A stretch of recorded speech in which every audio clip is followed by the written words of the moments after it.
লালমনিরহাটের পাটগ্রাম উপজেলায় বাংলাদেশ জামায়াতে ইসলামী পাটগ্রাম ইউনিয়ন ৬ নং ওয়ার্ড শাখা কর্তৃক ইফতার ও দোয়া মাহফিল অনুষ্ঠিত হয়েছে।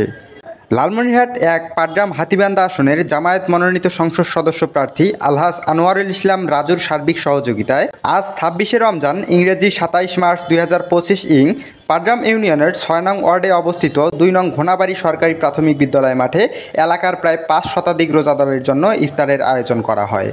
পাটগ্রাম ইসলামী ব্যাংকের নিচতলায় অবস্থিত ব্যাগ গ্যালারিতে ১,০০০ টাকার পণ্য কিনলে সৌজন্য কুপনে পেতে পারেন ফ্রিজ, বাইসাইকেল সহ আকর্ষণীয় পুরস্কার। ৬ নং ওয়ার্ড জামায়াতের সভাপতি শাহাজ উদ্দিনের সভাপতিত্বে অনুষ্ঠানে বক্তব্য রাখেন পাটগ্রাম উপজেলা জামায়াতের আমির হাফেজ শুয়াইব আহমেদ, উপজেলা জামায়াতের সেক্রেটারি মনোয়ার হোসেন লিটন ও পৌর জামায়াতের আমির সোহেল রানা।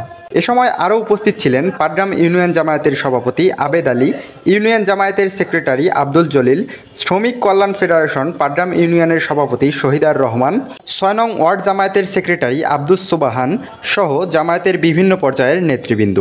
পাটগ্রাম পৌর ওলামা মাশায়েখের সাংগঠনিক সেক্রেটারি আশরাফুল ইসলাম রাশেদ ও উপজেলা যুব ও ক্রীড়া বিভাগের প্রচার সম্পাদক শহীদুল ইসলাম শহীদের সঞ্চালনায় আরও উপস্থিত ছিলেন ওয়ার্ড বিএনপির নেতৃবৃন্দ, বৈষম্য বিরোধী ছাত্রসহ এলাকার গণ্যমান্য ব্যক্তিবর্গ।